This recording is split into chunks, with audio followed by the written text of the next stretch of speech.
Let's go live to Washington. Our correspondent Analyst is with our Sky News politics analyst, former ambassador to the United States, Joe Hockey.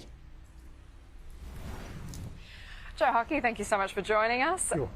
I mean, it is all about turnout, just like Tom Connell was saying before there. What are you seeing in turnout that has you maybe thinking how this is going to go? Well, I'm interested that in 2020 there was 101 million Americans that voted early, and in this election it was down about 85 million. So that's a significant drop. Harris needs a big turnout to win this election. And the fact that, in particular, there was a drop in the turnout from women in early polling sends an early message that she could be in a bit of trouble. Because that should be the demographic coming out for Kamala Harris, especially when we're talking about states that in America, it's not just the president on the ballot. You have local races, but in a couple of swing states, you have abortion on the ballot as well. There's no single issue that's activated more women in this election. Do you think it's going to translate for the Harris campaign this time around? I'm just not sure, Annalise. The fact is more white women voted for Donald Trump in 2016 and 2020. Of course, in 2016 he was promising to change the Supreme Court, and by 2020 he had changed the Supreme Court. And really, we won't know until we actually see the final result whether it was a material issue. There's no doubt the Democrats have prosecuted very effectively the case that the Republicans are in a mess on abortion. It is a hugely divisive issue. It has become an issue that has divided the sexes.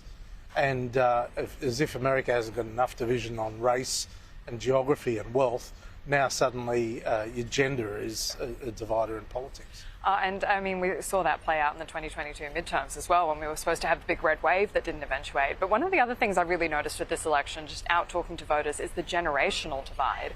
And that's not falling in the traditional Democrat lines that we've seen when we're out talking to people, young women who are worried about the economy.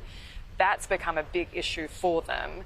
I don't know if you've seen something similar with the kind of generational divide in this election? Well, the economy is always going to be the number one issue, and it is right around the world. That's pretty consistent. It's also the case that right around the world, incumbent governments are in a lot of trouble everywhere. And it's because they've got high inflation, because people have been hurting. Now, I think if Donald Trump had run a better campaign, he would have more effectively prosecuted the case that Kamala Harris is part of the incumbent government. But he was. So you don't think he ran a good campaign? I think he was. It's been going a bit, for 2 years. I know, it's been going a long time. Everyone's suffering a lot of fatigue, I can tell you. But I think he drifts off message, and he calls it the weave. Privately, he says, "Look, this is the weave that gets me back to where I want to be." But the problem is that when you've got a lot of hostile media and a lot of third-party critics, they'll just take the weave rather than the end story. And the end story is that people are really concerned about the economy. So that's given room for abortion to go up the list of issues that matter and are able to be discussed in the general debate about the election. So what are you watching for tonight? Tonight I'm watching North Carolina, absolutely. Every state has a different timetable for counting. North Carolina has already counted all the mail-in ballots, and they'll announce them tonight when the ballots close. Every state has a different time when they close their ballots. Some are 7:30, some are 9 o'clock. It varies. But North Carolina is a state where they've had, the Republicans should win. They should win reasonably comfortably. They've had a terrible candidate for governor who is 12 points behind and disastrous. Trump has cut him. But Trump has been reasonably ahead in the state.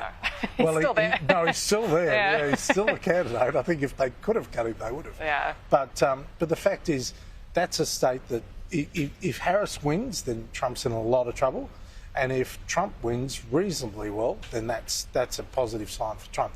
The second one I'm looking at is actually Virginia. Now, this is a state Joe Biden won by 10 or 11 points. It has a Republican governor, but if it's coming in close for the Republicans, that's a bad sign for Harris. So they're the two states, I think, that are the best indicators. And look, everything else could take days to get the results. Talk about the blue wall and everything else. I think it'll take days. You've got to look at turnout overall. and also whether there is a move against the incumbents in particular states. Well, I'm glad you mentioned North Carolina because my colleague James Morrow is there keeping an eye on all of that for us. I know Kieran's about to ask you a question, but when we're talking about Virginia in particular, it is really interesting because Glenn Youngkin's a very popular Republican governor. He sticks to those issues of grocery taxes and highways and things that people really care about when it comes to elections, education. And Virginia has a very red history. If you drive a few hours down in Virginia, you start seeing Confederate flags. Oh, sure. So this is a state that the Republicans should be able to pick up. But Youngkin also distanced himself from Donald Trump. Do you think there's that factor at play as well? Well, there's quite a few factors at play. It's been Northern Virginia, which borders on Washington, D.C., that has changed the dynamic. As Washington, D.C. has expanded beyond its borders, a bit like Canberra into Queanbeyan, then you've started to find that there's higher income households that feel that they've got the capacity to go and vote Democrat. That's a very diplomatic way of saying people are escaping the big blue city because it's badly managed. Yeah, well, that's right. In fact, I discovered today, someone said to me, I can vote as a resident. You can probably vote. You can't vote for president. Not for president, yeah, but we can vote for mayor. Yeah. Well, I don't like the mayor either, so, you know, there you good go. luck with that. The taxes are bad enough, aren't they? That's right. No, I've missed the opportunity. Yeah, it's a pretty useless vote. I voted in DC. I think it's 93% last time Democrat, so, and you don't get a senator or a local representative. Yes, so that's right, yeah. I got the sticker. Well done. Yeah. Let me ask Joe Hockey. Joe, great to see you. It's Kieran here. Yeah. I want to ask you about the weave that Trump calls it. And I wonder, do you include in that his riff on the integrity of the voting system that re-emerged in recent days, Joe? Because I just wonder, is that the sort of message, if there were any wavering independents still out there, that would win them over? Look, this is Donald Trump. I mean, Kieran, I've been winning when he's won and lost, more particularly golf rather than in elections. But he doesn't like losing, and you know, the fiercest term he can deploy against someone is "you're a loser," and so he's taking out insurance, and frankly, I don't think it carries. I mean, this election, it comes back to how many people are actually voting and whether it's an increase in the voter turnout. But I'd just say this, Donald Trump, as of today, is polling higher than he ever did against Hillary Clinton or Joe Biden. He's actually polling higher. It's never been this close.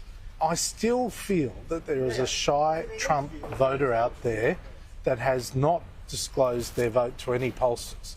I still feel they're out there, and they're the ones that, even though they don't like his rhetoric and don't like the way he behaves, they're voting for him because they think he's going to deliver a stronger economy.